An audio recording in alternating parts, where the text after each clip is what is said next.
Bonjour les enfants, j'espère que vous allez bien. Aujourd'hui, je vous propose une nouvelle activité. On va mener l'enquête. Alors, ce qu'on va faire, c'est que je vais vous proposer 6 petites histoires et vous allez devoir répondre ensuite à la question que je vais vous poser. Ce qu'on va chercher à trouver dans ces histoires, c'est le lieu, c'est l'endroit où ça se passe. Et en fait, on va travailler l'implicite. L'implicite, c'est quoi? C'est dans une histoire ce qu'on sous-entend, ce qu'on ne dit pas vraiment, mais qu'il faut deviner. Et c'est exactement ce qu'on va faire aujourd'hui. Je vais vous lire un petit texte. Il y aura des indices, mais je ne dirai pas le lieu. Et ce sera à vous de le deviner en menant l'enquête et en faisant bien attention aux différents mots dans la phrase qui vont vous permettre de trouver le lieu. C'est parti, vous êtes prêts? Alors, première histoire, écoutez bien. Maman installe bébé dans son petit siège à l'arrière.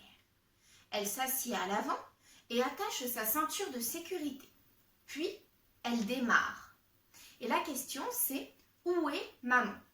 Donc, si tu as besoin de réécouter, tu peux mettre pause et reculer la vidéo pour réentendre le texte. Et sinon, je te laisse quelques secondes pour réfléchir à où est maman.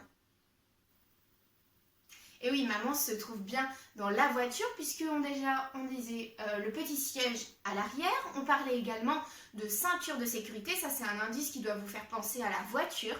Et enfin, elle démarre. Et c'est bien la voiture qu'on démarre. Super si tu as trouvé. Et on peut passer à la deuxième histoire. Attention, elle est un petit peu plus longue, donc sois bien attentif. Ce matin, tout le monde cherche notre chat qui a disparu.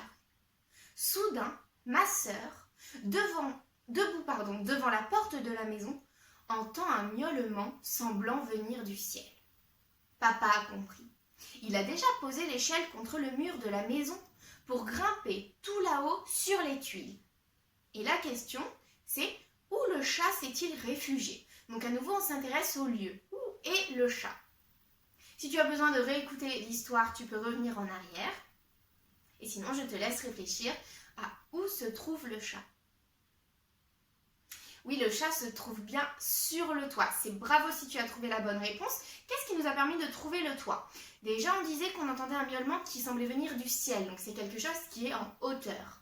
Ensuite, on parle de l'échelle contre le mur de la maison. Donc, on se dit qu'on va monter quelque part. Et l'indice le plus important, c'est bien sûr les tuiles. C'est bien sur le toit qu'on trouve des tuiles. Allez, on passe à l'histoire numéro 3. Marie-Lou lave son bol et demande à sa maman s'il est l'heure de partir à l'école. C'est très court et la question c'est dans quelle pièce de la maison se trouve Marie-Lou? Je le relis une fois. Marie-Lou lave son bol et demande à sa maman s'il est l'heure de partir à l'école. Je te laisse réfléchir. Exactement, Marie-Lou est dans la cuisine.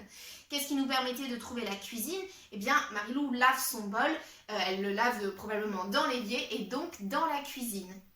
Bravo si tu as trouvé. Il en reste encore 3. Écoute bien. Julien a réussi à grimper en s'accrochant à l'écorce rugueuse. Il est déjà à 2 mètres du sol. Il essaie maintenant d'attraper la première branche.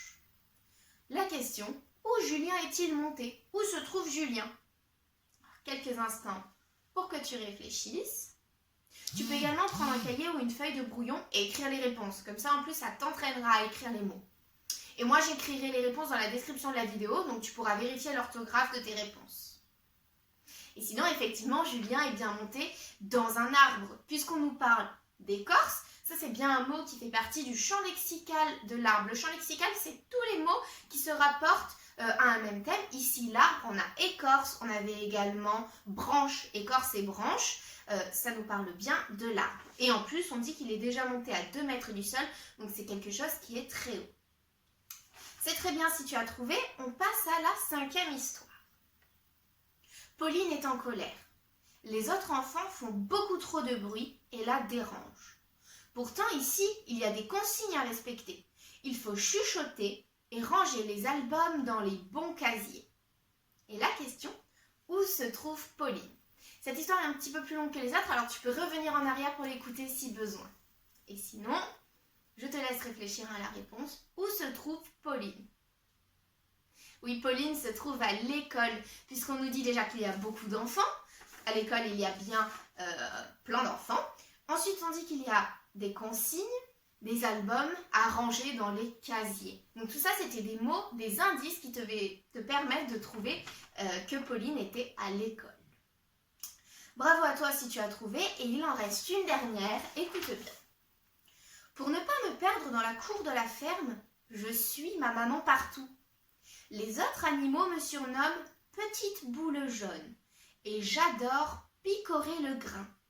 Et la question, alors cette fois-ci, on ne va pas s'intéresser au lieu, mais on demande qui est Petite Boule Jaune? Qui est Petite Boule Jaune? Oui, Petite Boule Jaune, c'est un poussin. Pourquoi c'est un poussin? Qu'est-ce qui nous permet de le trouver? Déjà, on nous dit dans la cour de la ferme. Alors, c'est forcément des animaux de la ferme. Ensuite, on dit que le petit poussin suit sa maman partout. Après, ils disent Petite Boule Jaune. Ça, c'est un indice très important. C'est quelque chose de petit, d'assez rond, une petite boule, et en plus qui est jaune. Ça nous aide vraiment à trouver le poussin. Et enfin, l'indice le plus important, c'est j'aime picorer le grain, qui nous permet de trouver la poule, mais comme c'est la petite boule jaune, c'est bien le poussin. C'est super si tu as trouvé. On a fini les enquêtes pour aujourd'hui. Si le concept t'a plu et que tu as envie de mener d'autres enquêtes, dans la description de la vidéo, je t'en mets 6 nouvelles où tu pourras t'entraîner à la maison à les réaliser en écrivant sur ton cahier ou sur une feuille. Voilà, j'espère que ça t'a plu et on se retrouve bientôt en vidéo.